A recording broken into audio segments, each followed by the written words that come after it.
The Story of Salome by Amelia B. Edwards. A few years ago, no matter how many, I, Harcourt Blunt, was travelling with my friend Coventry Turner, and it was on the steps of our hotel that I received from him the announcement, he sent one to me, that he was again in love. "I tell you, Blunt," said my fellow traveller, "she's the loveliest creature I ever beheld in my life." I laughed outright. "My dear fellow," I replied, "you've so often seen the loveliest creature you ever beheld in your life." "Aye, but I am in earnest now for the first time."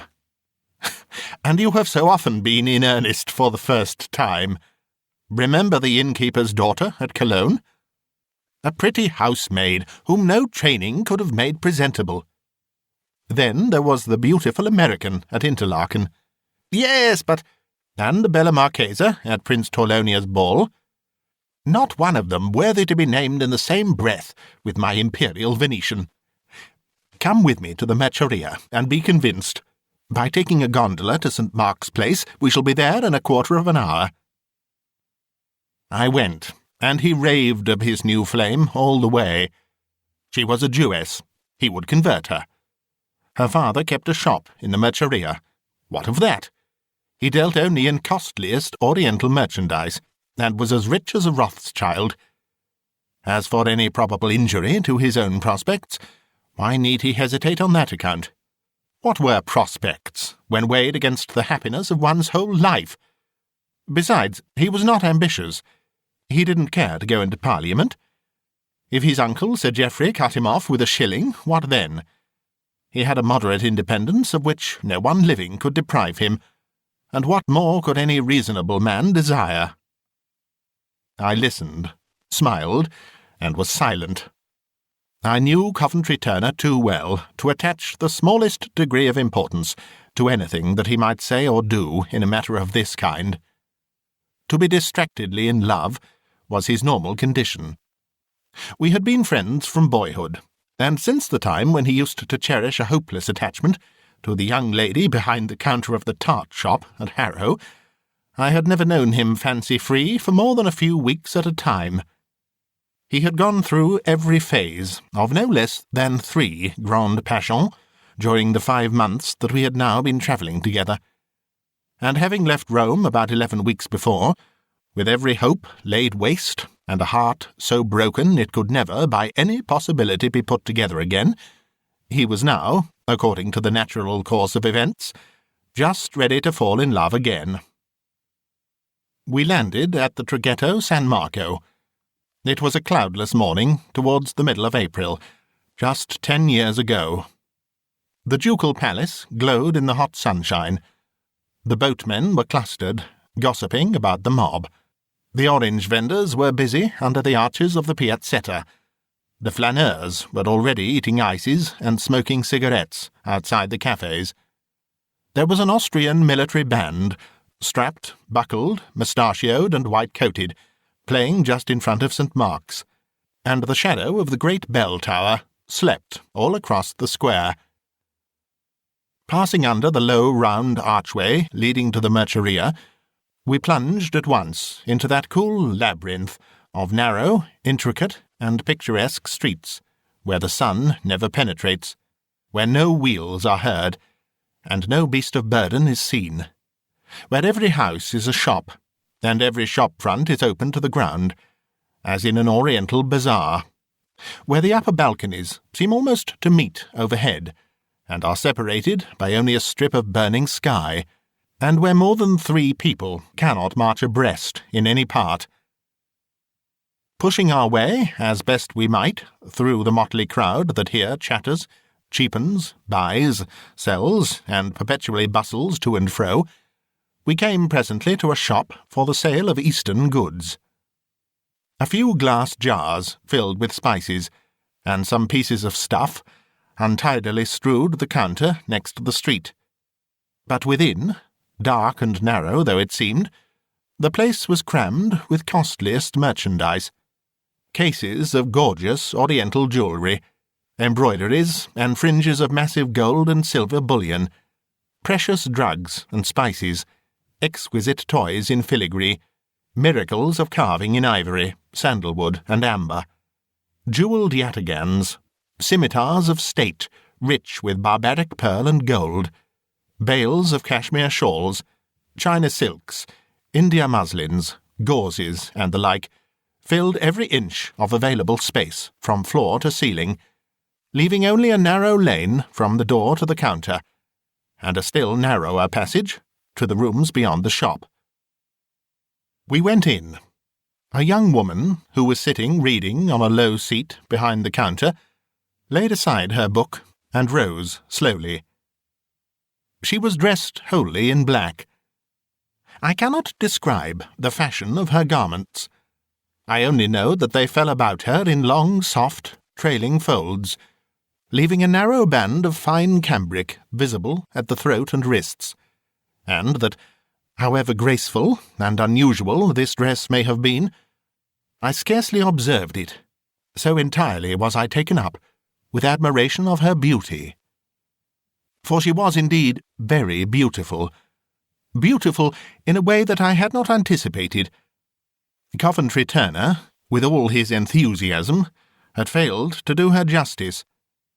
He had raved of her eyes, her large, lustrous, melancholy eyes, of the transparent paleness of her complexion, of the faultless delicacy of her features. But he had not prepared me for the unconscious dignity, the perfect nobleness and refinement that informed her every look and gesture. My friend requested to see a bracelet at which he had been looking the day before. Proud, stately, silent, she unlocked the case in which it was kept, and laid it before him on the counter. He asked permission to take it over to the light. She bent her head, but answered not a word. It was like being waited upon by a young empress. Turner took the bracelet to the door and affected to examine it. It consisted of a double row of gold coins, linked together at intervals by a bean-shaped ornament, studded with pink coral and diamonds. Coming back into the shop, he asked me if I thought it would please his sister, to whom he had promised a remembrance of Venice. "It is a pretty trifle," I replied, "but surely a remembrance of Venice should be of Venetian manufacture. This, I suppose, is Turkish." The beautiful Jewess looked up. We spoke in English, but she understood, and replied, "È Greco, signore," she said coldly. At this moment an old man came suddenly forward from some dark counting-house at the back, a grizzled, bearded, eager-eyed Shylock, with a pen behind his ear. "Go in, Salome. Go in, my daughter," he said hurriedly. "I will serve these gentlemen." She lifted her eyes to his for one moment, then moved silently away, and vanished in the gloom of the room beyond. We saw her no more. We lingered a while, looking over the contents of the jewel case, but in vain. Then Turner bought his bracelet, and we went out again into the narrow streets, and back to the open daylight of the Grand Piazza. "Well," he said breathlessly, "what do you think of her?" "She is very lovely." "Lovelier than you expected?" "Much lovelier. But what?" "The sooner you succeed in forgetting her, the better." He vowed, of course, that he never would, and never could, forget her. He would hear of no incompatibilities, listen to no objections, believe in no obstacles. That the beautiful Salome was herself not only unconscious of his passion, and indifferent to his person, but ignorant of his very name and station, were facts not even to be admitted on the list of difficulties. Finding him thus deaf to reason, I said no more. It was all over, however, before the week was out. "Look here, Blunt," he said, coming up to me one morning in the coffee-room of our hotel, just as I was sitting down to answer a pile of home letters. Would you like to go on to Trieste tomorrow? There, don't look at me like that. You can guess how it is with me. I was a fool ever to suppose she would care for me, a stranger, a foreigner, a Christian. Well, I'm horribly out of sorts, anyhow, and I wish I was 1,000 miles off at this moment." We travelled on together to Athens, and there parted, Turner being bound for England and I for the East. My own tour lasted many months longer. I went first to Egypt and the Holy Land, then joined an exploring party on the Euphrates, and at length, after just 12 months of Oriental life, found myself back again at Trieste about the middle of April, in the year following that, during which occurred the events I have just narrated. There I found that batch of letters and papers to which I had been looking forward for many weeks past, and amongst the former, one from Coventry Turner. This time he was not only irrecoverably in love, but on the eve of matrimony. The letter was rapturous and extravagant enough. The writer was the happiest of men, his destined bride the loveliest and most amiable of her sex, the future a paradise, the past a melancholy series of mistakes. As for love, he had never, of course, known what it was till now. And what of the beautiful Salome? Not one word of her, from beginning to end. He had forgotten her as utterly as if she had never existed. And yet how desperately in love, and how desperately in despair he was, 1 little year ago.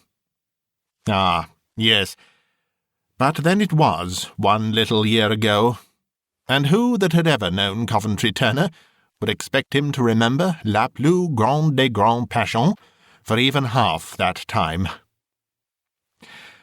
I slept that night at Trieste, and went on next day to Venice. Somehow I could not get Turner and his love affairs out of my head. I remembered our visit to the Merceria. I was haunted by the image of the beautiful Jewess. Was she still so lovely? Did she still sit reading in her wonted seat by the open counter, with the gloomy shop reaching away behind, and the cases of rich robes and jewels all around? An irresistible impulse prompted me to go to the Merceria and see her once again. I went. It had been a busy morning with me, and I did not get there till between 3 and 4 o'clock in the afternoon. The place was crowded. I passed up the well-remembered street, looking out on both sides for the gloomy little shop, with its unattractive counter, but in vain. When I had gone so far that I thought I must have passed it, I turned back. House by house, I retraced my steps to the very entrance, and still could not find it. Then, concluding that I had not gone far enough at first, I turned back again, till I reached a spot where several streets diverged. Here I came to a standstill, for beyond this point I knew I had not passed before. It was now only too evident that the Jew no longer occupied his former shop in the Merceria, and that any chance of discovering his whereabouts was exceedingly slender. I could not inquire of his successor, because I could not identify the house. I found it impossible even to remember what trades were carried on by his neighbours on either side. I was ignorant of his very name. Convinced, therefore, of the inutility of making any further effort, I gave up the search, and comforted myself by reflecting that my own heart was not made of adamant, and that it was, perhaps, better for my peace not to see the beautiful Salome again. I was destined to see her again, however, and that ere many days had passed over my head. A year of more than ordinarily fatiguing Eastern travel had left me in need of rest, and I had resolved to allow myself a month's sketching in Venice and its neighbourhood before turning my face homewards. As, therefore, it is manifestly the first object of a sketcher to select his points of view, and as no more luxurious machine than a Venetian gondola was ever invented for the use of man, I proceeded to employ the first days of my stay in endless boatings to and fro, now exploring all manner of canals and canaletti, rowing out in the direction of Murano, now making for the islands beyond San Pietro Castello, and in the course of these pilgrimages noting down an infinite number of picturesque sights, and smoking an infinite number of cigarettes. It was, I think, about the 4th or 5th day of this pleasant work, when my gondolier proposed to take me as far as the Lido. It wanted about 2 hours to sunset, and the great sandbank lay not more than 3 or 4 miles away. So I gave the word, and in another moment we had changed our route, and were gliding farther and farther from Venice at each dip of the oar. Then the long, dull, distant ridge, that had all day bounded the shallow horizon, rose gradually above the placid level of the lagoon, assumed a more broken outline, resolved itself into hillocks and hollows of tawny sand, showed here and there a patch of parched grass and tangled brake, and looked like the coasts of some inhospitable desert, beyond which no traveller might penetrate. My boatman made straight for a spot where some stakes at the water's edge gave token of a landing place, and here, though with some difficulty, for the tide was low, ran the gondola aground. I landed. My first step was among graves. "El cimitario giudecco, signore," said my gondolier, with a touch of his cap. The Jewish cemetery, the ghetto of the dead. I remembered now to have read or heard, long since, how the Venetian Jews, cut off in death as in life from the neighbourhood of their Christian rulers, had been buried from immemorial time upon this desolate waste. I stooped to examine the headstone at my feet. It was but a shattered fragment, crusted over with yellow lichens, and eaten away by the salt sea air. I passed on to the next, and the next. Some were completely matted over with weeds and brambles. Some were half buried in the drifting sand. Of some, only a corner remained above the surface. Here and there a name, a date, a fragment of heraldic carving, or part of a Hebrew inscription was yet legible, but all were more or less broken and effaced. Wandering on thus among graves and hillocks, ascending at every step, and passing some 3 or 4 glassy pools, overgrown with gaunt-looking reeds, I presently found that I had reached the central and most elevated part of the Lido, and that I commanded an uninterrupted view on every side. On the one hand lay the broad, silent lagoon, bounded by Venice and the Euganian hills. On the other, stealing up in long, lazy folds, and breaking noiselessly against the endless shore, the blue Adriatic. An old man gathering shells on the seaward side, a distant gondola on the lagoon, were the only signs of life for miles around.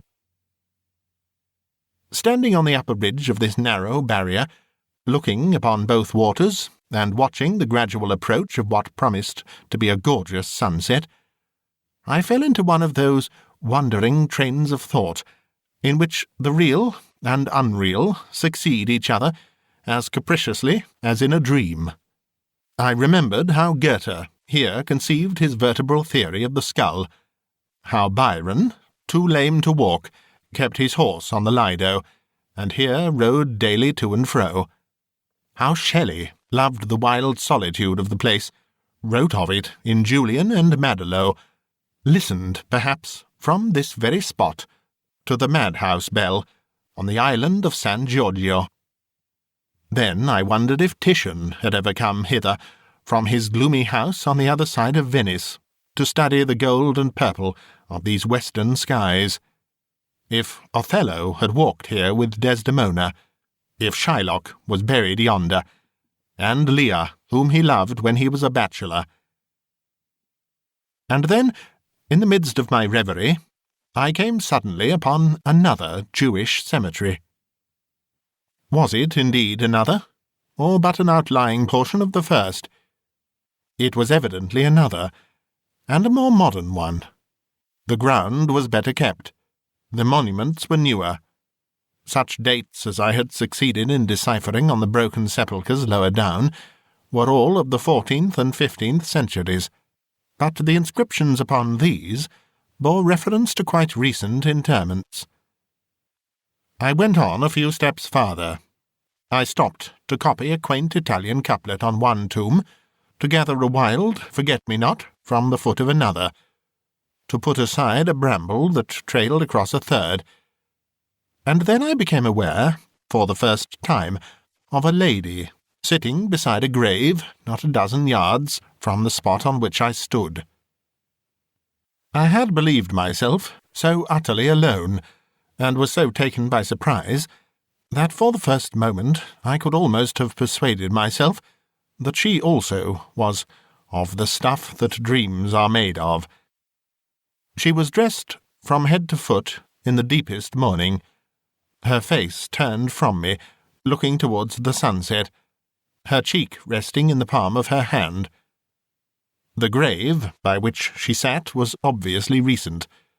The scant herbage round about had been lately disturbed, and the marble headstone looked as if it had not yet undergone a week's exposure to wind and weather.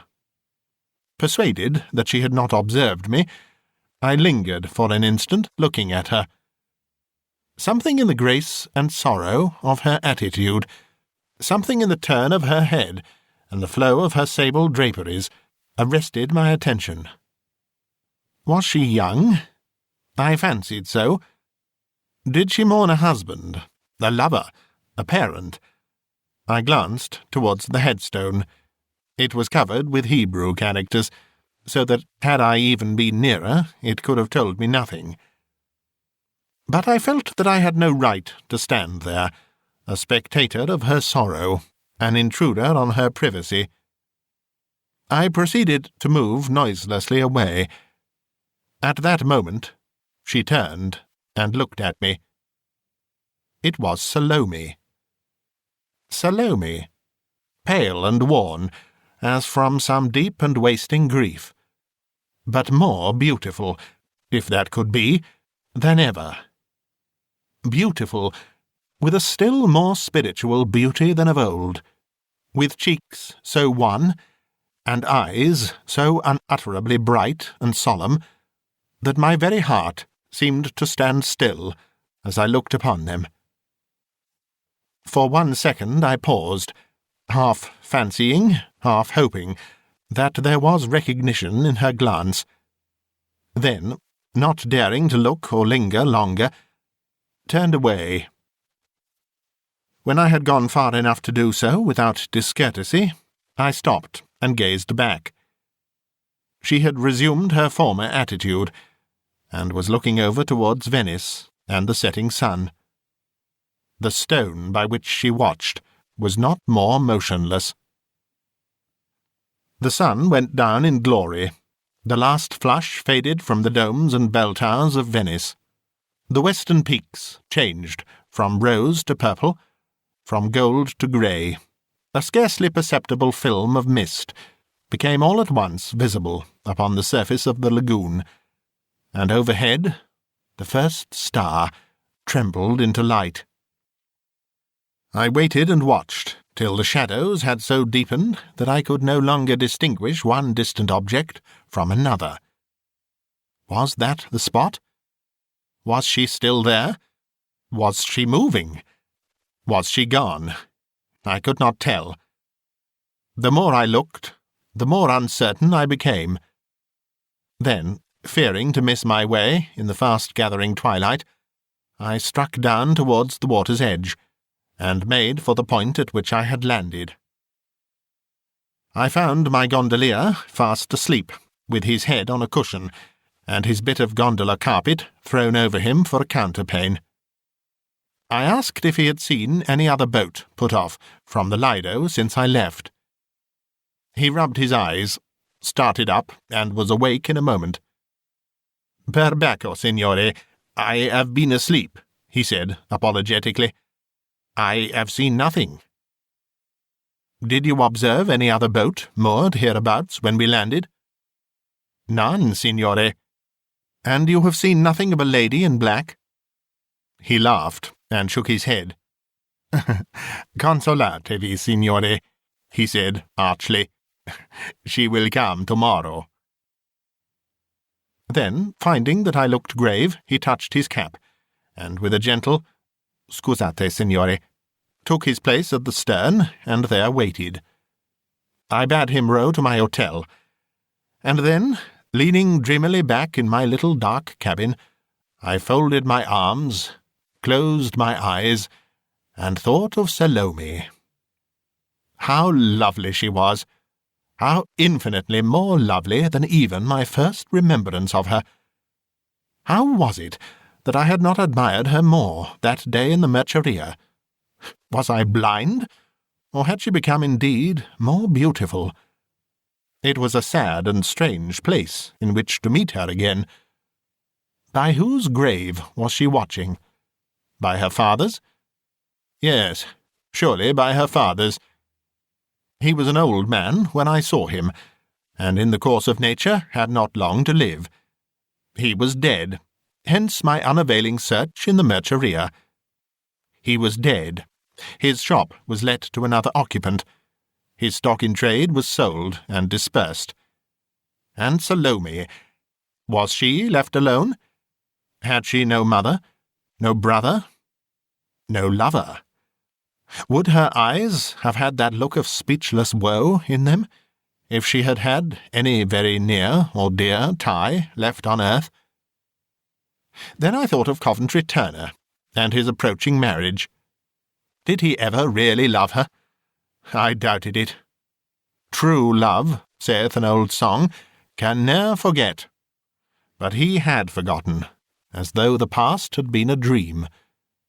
And yet he was in earnest while it lasted, would have risked all for her sake, if she would have listened to him.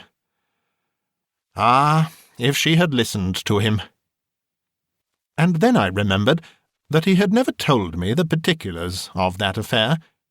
Did she herself reject him, or did he lay his suit before her father? And was he rejected only because he was a Christian? I had never cared to ask these things while we were together, but now I would have given the best hunter in my stables to know every minute detail connected with the matter. Pondering thus, travelling over the same ground again and again, wondering whether she remembered me, whether she was poor, whether she was indeed alone in the world, how long the old man had been dead, and 100 other things of the same kind, I scarcely noticed how the watery miles glided past, or how the night closed in. One question, however, recurred oftener than any other. How was I to see her again? I arrived at my hotel. I dined at the table d'hôte. I strolled out, after dinner, to my favourite café in the piazza. I dropped in for half an hour at the Fenice, and heard one act of an extremely poor opera. I came home restless, uneasy, wakeful, and sitting for hours before my bedroom fire, asked myself the same perpetual question. How was I to see her again? Fairly tired out at last, I fell asleep in my chair, and when I awoke the sun was shining upon my window. I started to my feet. I had it now. It flashed upon me, as if it came with the sunlight. I had but to go again to the cemetery, copy the inscription upon the old man's tomb, ask my learned friend Professor Nicolai of Padua to translate it for me, and then, once in possession of names and dates, the rest would be easy. In less than an hour, I was once more on my way to the Lido. I took a rubbing of the stone. It was the quickest way and the surest, for I knew that in Hebrew everything depended on the pointing of the characters, and I feared to trust my own untutored skill. This done, I hastened back, wrote my letter to the professor, and dispatched both letter and rubbing by the midday train. The Professor was not a prompt man. On the contrary, he was a preeminently slow man, dreamy, indolent, buried in Oriental lore. From any other correspondent, one might have looked for a reply in the course of the morrow, but from Nicolai of Padua it would have been folly to expect one under 2 or 3 days. And in the meanwhile, there were churches and palaces to be seen, sketches to be made, letters of introduction to be delivered. It was, at all events, of no use to be impatient. And yet I was impatient, so impatient that I could neither sketch nor read, nor sit still for 10 minutes together. Possessed by an uncontrollable restlessness, I wandered from gallery to gallery, from palace to palace, from church to church. The imprisonment of even a gondola was irksome to me. I was, as it were, impelled to be moving and doing, and even so, the day seemed endless. The next day was even worse. There was just the possibility of a reply from Padua, and the knowledge of that possibility unsettled me for the day. Having watched and waited for every post from 8 to 4, I went down to the Traghetto of St. Mark's, and was there hailed by my accustomed gondolier. He touched his cap, and waited for orders. "Where to, signore?" he asked, finding that I remained silent. "To the Lido." It was an irresistible temptation, and I yielded to it. But I yielded in opposition to my judgment. I knew that I ought not to haunt the place. I had resolved that I would not. And yet I went. Going along, I told myself that I had only come to reconnoitre. It was not unlikely that she might be going to the same spot, about the same hour as before, and in that case I might overtake her gondola by the way, or find it moored somewhere along the shore. At all events, I was determined not to land. But we met no gondola beyond San Pietro Castello, saw no sign of one along the shore. The afternoon was far advanced. The sun was near going down. We had the lagoon and the Lido to ourselves. My boatman made for the same landing-place, and moored his gondola to the same stake as before. He took it for granted that I meant to land, and I landed. After all, however, it was evident that Salome could not be there, in which case I was guilty of no intrusion. I might stroll in the direction of the cemetery, taking care to avoid her if she were anywhere about, and keeping well away from that part where I had last seen her. So I broke another resolve, and went up towards the top of the Lido. Again I came to the salt pools and the reeds, again stood with the sea upon my left hand, and the lagoon upon my right, and the endless sandbank reaching on for miles between the two. Yonder lay the new cemetery. Standing thus, I overlooked every foot of the ground. I could even distinguish the headstone, of which I had taken the rubbing the morning before. There was no living thing in sight. I was, to all appearance, as utterly alone as Enoch Arden on his desert island. Then I strolled on, a little nearer, and a little nearer still. And then, contrary to all my determinations, I found myself standing upon the very spot, beside the very grave, which I had made up my mind on no account to approach. The sun was now just going down, had gone down, indeed, behind a bank of golden-edged cumuli, and was flooding earth, sea, and sky with crimson. It was at this hour that I saw her. It was upon this spot that she was sitting. A few scant blades of grass had sprung up here and there upon the grave. Her dress must have touched them as she sat there. Her dress, perhaps her hand. I gathered one, and laid it carefully between the leaves of my notebook. At last I turned to go, and, turning, met her, face to face. She was distant about 6 yards, and advancing slowly towards the spot on which I was standing. Her head drooped slightly forward. Her hands were clasped together. Her eyes were fixed upon the ground. It was the attitude of a nun. Startled, confused, scarcely knowing what I did, I took off my hat and drew aside to let her pass.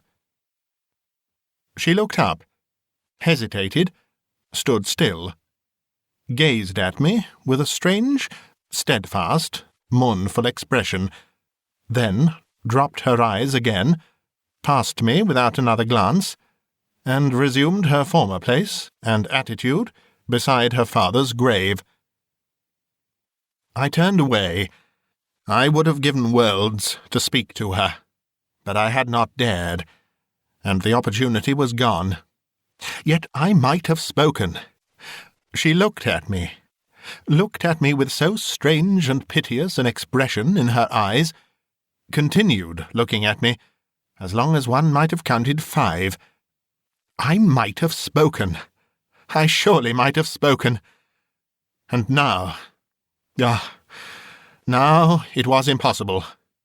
She had fallen into the old, thoughtful attitude, with her cheek resting on her hand. Her thoughts were far away. She had forgotten my very presence. I went back to the shore, more disturbed and uneasy than ever. I spent all the remaining daylight in rowing up and down the margin of the Lido, looking for her gondola, hoping, at all events, to see her put off, to follow her, perhaps, across the waste of waters. But the dusk came quickly on, and then darkness, and I left at last without having seen any further sign or token of her presence. Lying awake that night, tossing uneasily upon my bed, and thinking over the incidents of the last few days, I found myself perpetually recurring to that long, steady, sorrowful gaze which she fixed upon me in the cemetery. The more I thought of it, the more I seemed to feel that there was in it some deeper meaning than I, in my confusion, had observed at the time. It was such a strange look, a look almost of entreaty, of asking for help or sympathy, like the dumb appeal in the eyes of a sick animal. Could this really be? What, after all, more possible than that, left alone in the world, with perhaps not a single male relative to advise her, she found herself in some position of present difficulty, and knew not where to turn for help? All this might well be. She had even, perhaps, some instinctive feeling that she might trust me. Ah, if she would indeed trust me! I had hoped to receive my Paduan letter by the morning delivery, but morning and afternoon went by, as before, and still no letter came. As the day began to decline, I was again on my way to the Lido, this time for the purpose and with the intention of speaking to her. I landed, and went direct to the cemetery. It had been a dull day. Lagoon and sky were both one leaden uniform grey, and a mist hung over Venice. I saw her from the moment I reached the upper ridge. She was walking slowly to and fro among the graves, like a stately shadow. I had felt confident, somehow, that she would be there, and now, for some reason that I could not have defined for my life, I felt equally confident that she expected me. Trembling and eager, yet half dreading the moment when she should discover my presence, I hastened on, printing the loose sand at every noiseless step. A few moments more, and I should overtake her, speak to her, hear the music of her voice, that music which I remembered so well, though a year had gone by since I last heard it. But how should I address her? What had I to say? I knew not. I had no time to think. I could only hurry on, till within some 10 feet of her trailing garments, stand still when she turned, and uncover before her as if she were a queen. She paused and looked at me, just as she had paused and looked at me the evening before, with the same sorrowful meaning in her eyes, with even more than the same entreating expression. But she waited for me to speak. I did speak. I cannot recall what I said. I only know that I faltered something of an apology, mentioned that I had had the honour of meeting her before, many months ago, and trying to say more, trying to express how thankfully and proudly I would devote myself to any service, however humble, however laborious. I failed, both in voice and words, and broke down utterly. Having come to a stop, I looked up, and found her eyes still fixed upon me. "You are a Christian," she said. A trembling came upon me at the first sound of her voice. It was the same voice, distinct, melodious, scarce louder than a whisper, and yet it was not quite the same. There was a melancholy in the music, and, if I may use a word which, after all, fails to express my meaning, a remoteness that fell upon my ear like the plaintive cadence in an autumnal wind. I bent my head and answered that I was. She pointed to the headstone, of which I had taken a rubbing a day or two before. "A Christian soul lies there," she said, "laid in earth, without one Christian prayer, with Hebrew rites, in a Hebrew sanctuary. Will you, stranger, perform an act of piety towards the dead?" The Signora has but to speak," I said. "All that she wishes shall be done." "Read one prayer over this grave. Trace a cross upon this stone." "I will." She thanked me with a gesture, slightly bowed her head, drew her outer garment more closely round her, and moved away to a rising ground at some little distance. I was dismissed. I had no excuse for lingering, no right to prolong the interview, no business to remain there one moment longer. So I left her there, nor once looked back till I reached the last point from which I knew I should be able to see her. But when I turned, for that last look, she was no longer in sight. I had resolved to speak to her, and this was the result. A stranger interview never, surely, fell to the lot of man. I had said nothing that I meant to say, had learnt nothing that I sought to know. With regard to her circumstances, her place of residence, her very name, I was no wiser than before. And yet I had, perhaps, no reason to be dissatisfied. She had honoured me with her confidence, and entrusted to me a task of some difficulty and importance. It now only remained for me to execute that task as thoroughly and as quickly as possible. That done, I might fairly hope to win some place in her remembrance, by and by, perhaps, in her esteem. Meanwhile, the old question rose again. Whose grave could it be? I had settled this matter so conclusively in my own mind from the first that I could scarcely believe even now that it was not her father's. Yet that he should have died a secret convert to Christianity was incredible. Whose grave could it be? A lover's? A Christian lover's? Alas, it might be. Or a sister's. In either of these cases it was more than probable that Salome was herself a convert. But I had no time to waste in conjecture. I must act, and act promptly. I hastened back to Venice as fast as my gondolier could row me, and as we went along I promised myself that all her wishes should be carried out before she visited the spot again. to at once secure the services of a clergyman who would go with me to the Lido at early dawn, and there read some portion at least of the burial service, and at the same time to engage a stonemason to cut the cross, to have all done before she, or anyone, should have approached the place next day, was my especial object, and that object I was resolved to carry out, though I had to search Venice through before I laid my head upon the pillow. I found my clergyman without difficulty. He was a young man, occupying rooms in the same hotel, and on the same floor as myself. I had met him each day at the table d'hôte, and conversed with him once or twice in the reading-room. He was a north countryman, had not long since taken orders, and was both gentlemanly and obliging. He promised in the readiest manner to do all that I required, and to breakfast with me at 6 the next morning, in order that we might reach the cemetery by 8. To find my stonemason, however, was not so easy, and yet I went to work methodically enough.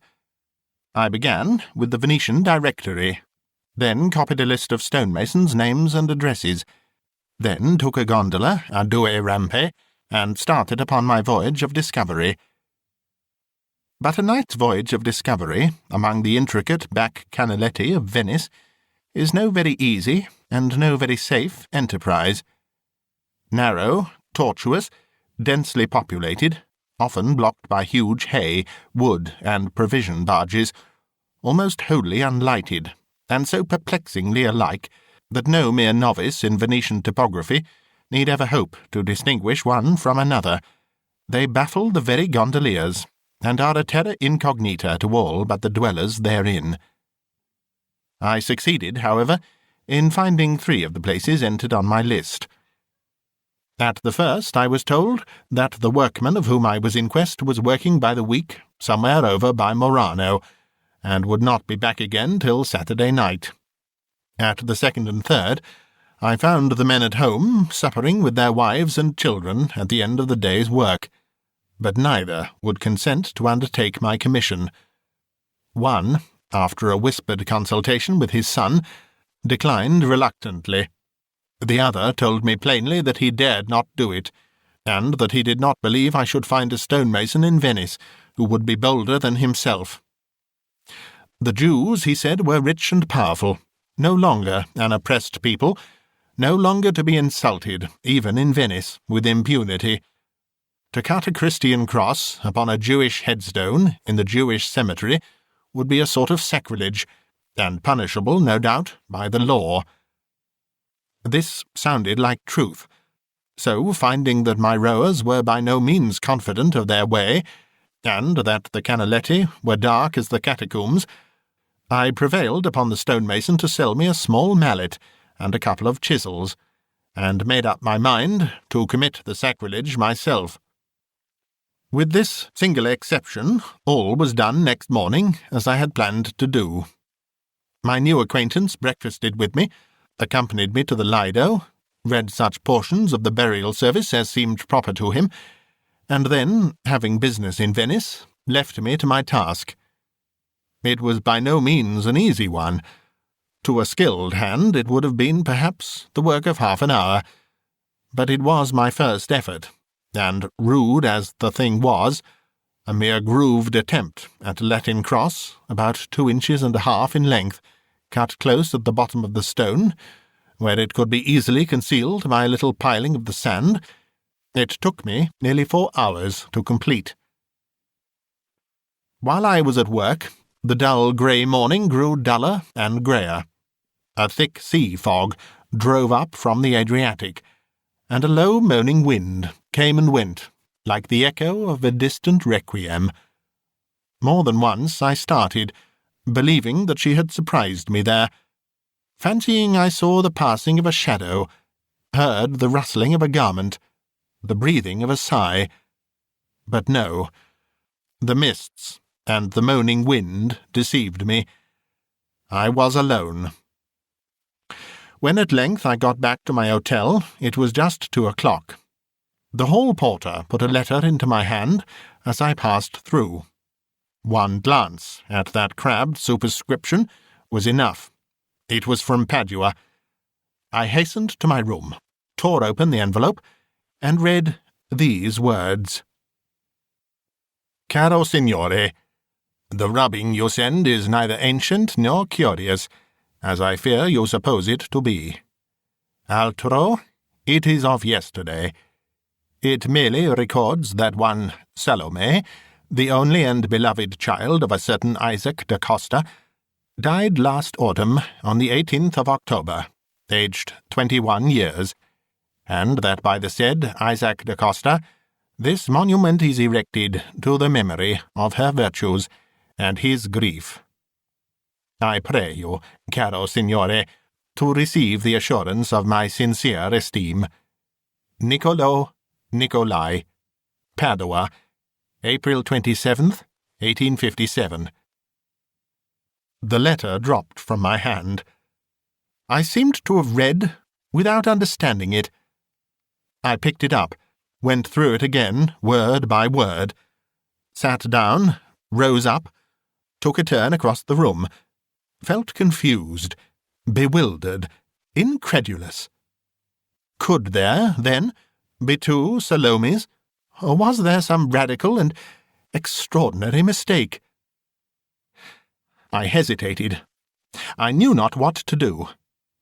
Should I go down to the Merceria and see whether the name of Da Costa was known in the quartier, or find out the registrar of births and deaths for the Jewish district, or call upon the principal rabbi and learn from him who this second Salome had been, and in what degree of relationship she stood towards the Salome whom I knew? I decided upon the last course. The chief rabbi's address was easily obtained. He lived in an ancient house on the Giudecca, and there I found him, a grave, stately old man, with a grizzled beard reaching nearly to his waist. I introduced myself and stated my business. I came to ask if he could give me any information respecting the late Salome da Costa, who died on the 18th of October last, and was buried on the Lido. The rabbi replied that he had no doubt he could give me any information I desired, as he had known the lady personally, and was the intimate friend of her father. "Can you tell me," I asked, "whether she had any dear friend or female relative of the same name, Salome?" The rabbi shook his head. "I think not," he said. "I remember no other maiden of that name." "Pardon me, but I know there was another," I replied. "There was a very beautiful Salome, living in the Merceria when I was last in Venice, just this time last year." "Salome da Costa was very fair," said the rabbi, "and she dwelt with her father in the Merceria. Since her death he hath removed to the neighbourhood of the Rialto." "This Salome's father was a dealer in Oriental goods," I said hastily. "Isaac da Costa is a dealer in Oriental goods," replied the old man very gently. "We are speaking, my son, of the same persons." "Impossible!" He shook his head again. "But she lives," I exclaimed, becoming greatly agitated. "She lives. I have seen her. I have spoken to her. I saw her only last evening." "Nay," he said compassionately, "this is some dream. She of whom you speak is indeed no more." "I saw her only last evening," I repeated. "Where did you suppose you beheld her?" "On the Lido." "On the Lido?" "And she spoke to me. I heard her voice, heard it as distinctly as I hear my own at this moment." The rabbi stroked his beard thoughtfully and looked at me. "You think you heard her voice?" he ejaculated. "That is strange. What said she?" I was about to answer. I checked myself. A sudden thought flashed upon me. I trembled from head to foot. Have you any reason for supposing that she died a Christian?" I faltered. The old man started and changed colour. That is a strange question, he stammered. Why do you ask it? Yes or no? I cried wildly. Yes or no? He frowned, looked down, hesitated. I admit, he said, after a moment or two, I admit that I may have heard something tending that way. It may be that the maiden cherished some secret doubt, yet she was no professed Christian. Laid in earth, without one Christian prayer, with Hebrew rites, in a Hebrew sanctuary, I repeated to myself. But I marvel how you came to have heard of this, continued the rabbi. It was known only to her father and myself. Sir, I said solemnly, I know now that Salome da Costa is dead. I have seen her spirit, thrice, haunting the spot where... My voice broke. I could not utter the words. Last evening at sunset, I resumed, was the third time. Never doubting that I indeed beheld her in the flesh, I spoke to her. She answered me. She told me this. The rabbi covered his face with his hands, and so remained for some time, lost in meditation. Young man, he said at length, your story is strange, and you bring strange evidence to bear upon it. It may be as you say. It may be that you are the dupe of some waking dream. I know not. He knew not, but I knew only too well. I knew now why she had appeared to me, clothed with such unearthly beauty. I understood now that look of dumb entreaty in her eyes, that tone of strange remoteness in her voice.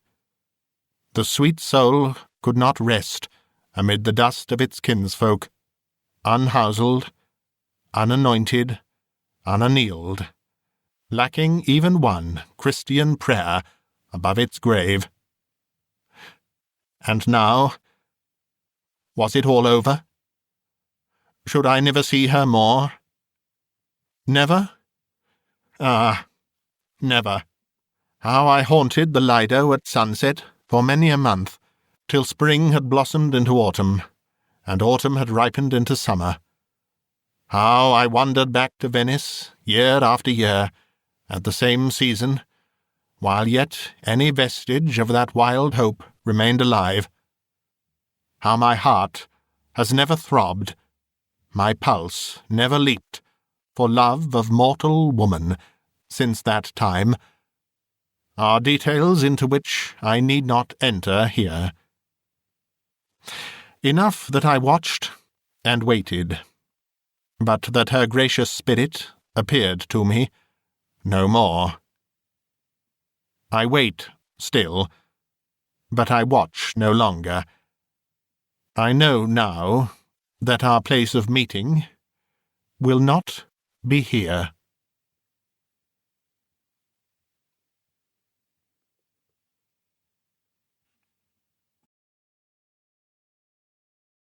You've been listening to a bite-sized audiobook read by Simon Stanhope. For more stories like this, please try the links below, and do click subscribe and hit the bell to hear about future uploads. You may also be interested in becoming a channel member. There are a few options available with various benefits. Click the Join button to find out more. This recording is copyright Bitesized Audio 2021. Thank you for listening.